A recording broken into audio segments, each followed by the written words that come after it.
Hey everybody, Dan here with painfreeyou.com. Today's topic, I really want to just almost a gentle scolding or a strong suggestion. A lot of what I see on Facebook is a lot of people talking about their symptoms. I have this, I have that, I have this, I have that, and they use the medical terminology, and then they just talk about how the symptom this and the symptom that and the pain this and the pain that. And I really want to find somebody who had exactly what I have, because until I find somebody with the exact same symptomology that I have that also got better, then I can't believe any of this stuff's going to work, right? And I know that's the natural place to go, because if you've got some funky symptoms, it's really tough to say, Sarno talked about pain, everybody's talking about pain, Dan's talking about pain, but I have this, and this is different. Or everybody's talking about back pain, but I have pelvic pain, or I have bladder pain, or something like that. And using the medical terminology for these pain syndromes. And so Facebook is full of that stuff, including the TMS groups. So there are several TMS groups. There are several groups run by the experts. There are several generic TMS groups. And invariably, if you pay attention to them, there's a lot of people that will start a topic about their symptoms, and then you will see a whole series of comments from everybody else talking about their symptoms, or yes, I have this similar and everything else. And what I really find interesting is very rarely is anybody shifting the topic back to, well, what's going on in your emotional world? I know you're talking about the symptoms, but what's going on in your emotional world? And so I will tell you that I never found talking about my symptoms or comparing my symptoms to anybody else ever helped me reduce or end my back pain and sciatica. Okay? And I use the term sciatica, and I just broke my own suggestion, which is don't use medical terms. I had back pain and pain radiating down my leg, not going to use a medical term here, that was caused by stress, tension, unresolved emotions, right? It was a manifestation of all of this stress in my life. So, a couple of things. Really, as much as you can, stop talking about your symptoms. The symptoms are a mere distraction. And as long as you and everybody commenting on your post is talking about symptoms, you are distracted. And you are further helping everybody else in the TMS group to stay distracted. My suggestion would be, how about starting a post about your emotional world? How about some observations that you've made in doing this work? Like, this was going on in my life when TMS or distraction pain or distraction symptoms hit. And this is what's going on now. And look, if your ability to feel emotions is limited to those emotions that surround your symptoms, you're still completely distracted. So again, I'm doing a video here about symptoms because that's all I hear you guys talking about. And it's really, really important to say and know and understand deeply that the symptoms don't matter. And again, when you're comparing your symptoms to others and looking for somebody else who has this exact same set of symptoms, you're setting yourself up for doubt and uncertainty, which means you're not going to take action. Why? Because you want proof that somebody else got better from this symptom with TMS work. All right? What I would encourage you to do is spend more time on the self-assessment process, right? I have a pain test on my danbuglio.com website. Go to yourpaintest.com. Anything over 29 points out of 50 generally means you can get better with this TMS type of work, this mind-body work. And I've got people who have taken the pain test and they score 45 or 48 out of 50, and they're still just talking about their symptoms and still saying, I don't know if this is TMS. I don't know if this is going to work for me. And so the more you talk about the symptoms, the more they're going to stick around, the harder it is for those to let go. You know, why? Because you're still completely distracted and you're absolutely ignoring this whole other world over here, which is your emotional world. And again, if you're only pissed off about your symptoms and pain and your inability to get rid of them, you're completely missing the point. You got to look beyond that. Okay, be pissed about the symptoms and the pain.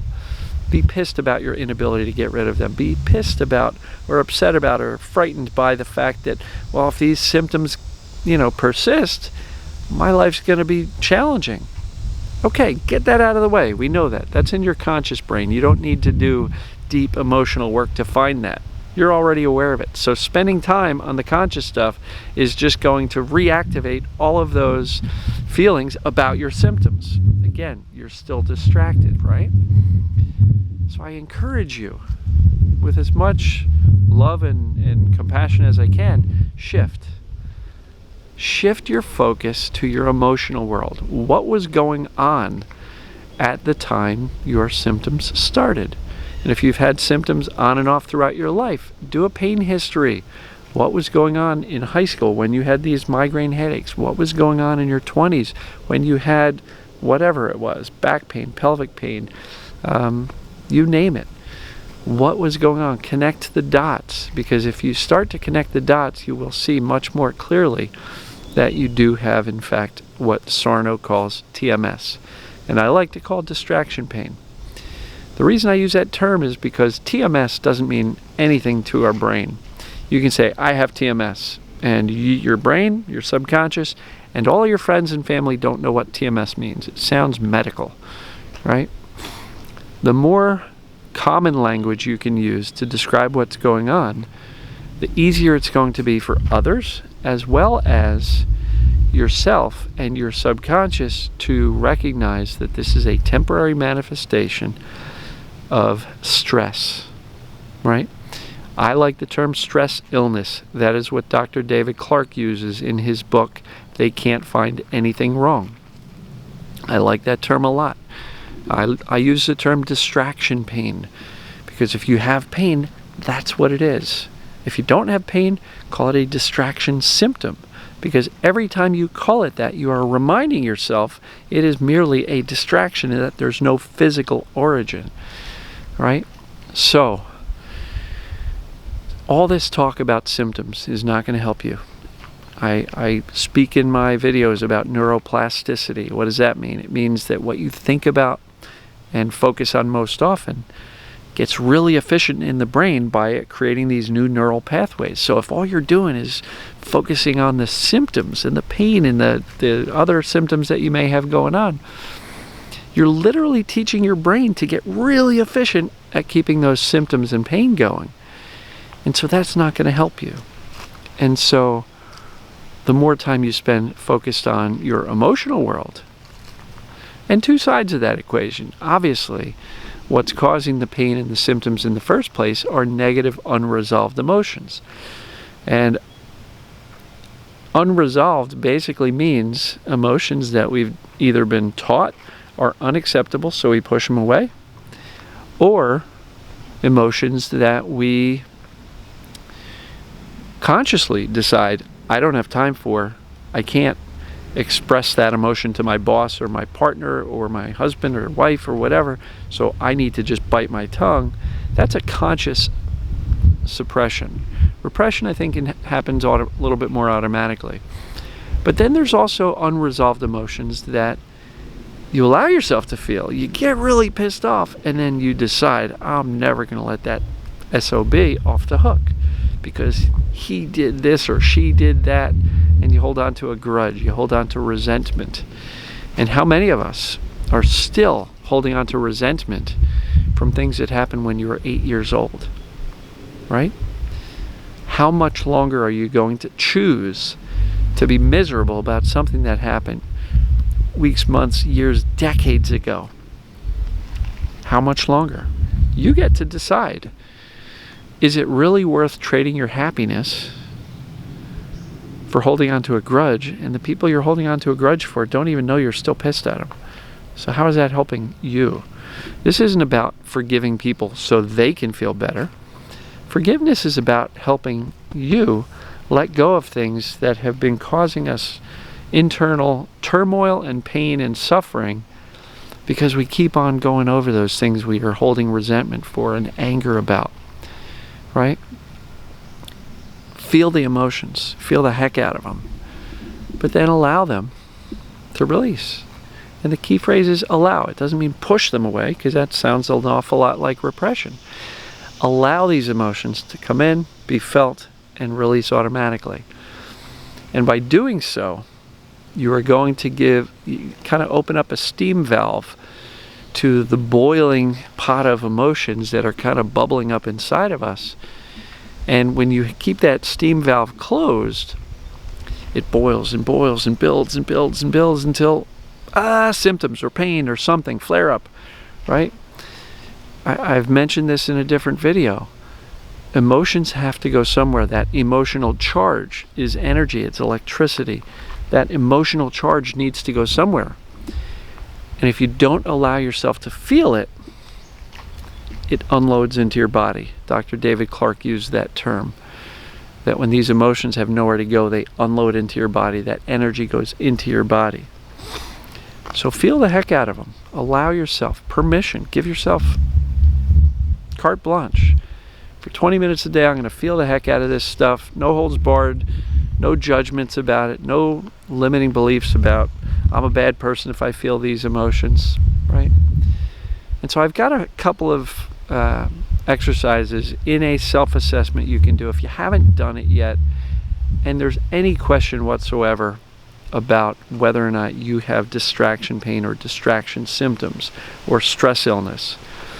Go to painforyou.com, download by entering your email, download that personal assessment and go through it. Print it out and go through it. If you don't have a printer, look at it on your phone and literally take out a blank piece of paper and say, okay, Dan is suggesting I do this, this, and this.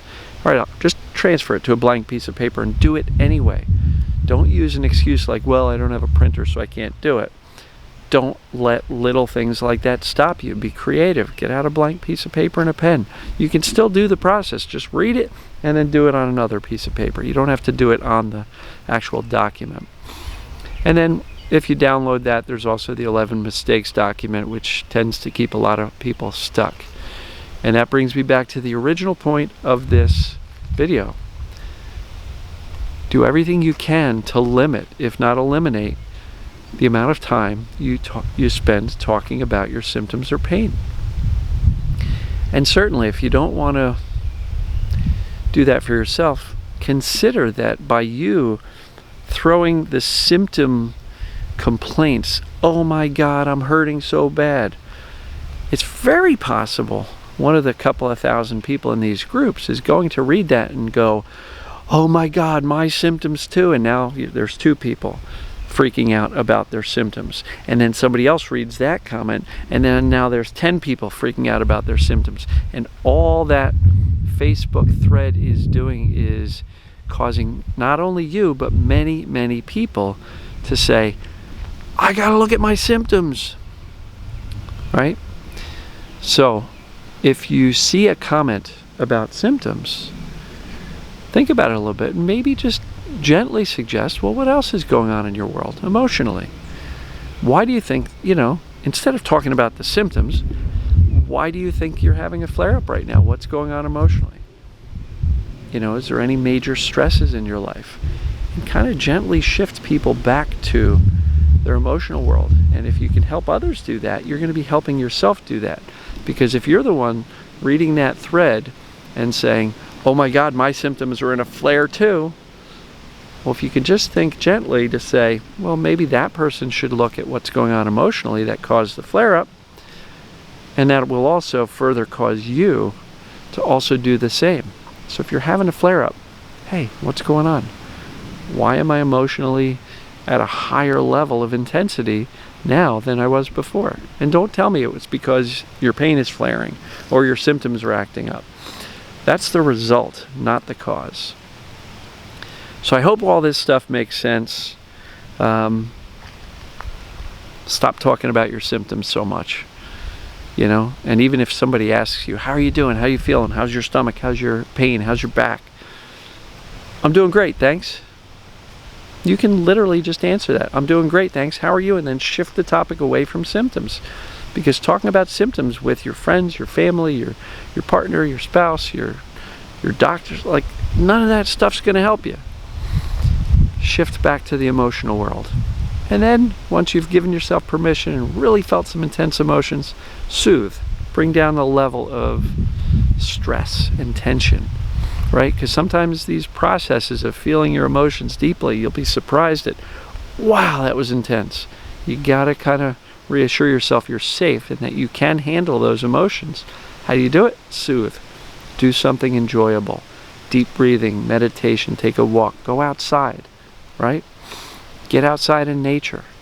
It's almost 100 degrees here in Pennsylvania today. But I'm still outside. I could have shot this in the air conditioning, but you know what? In the shade, it's not that awful.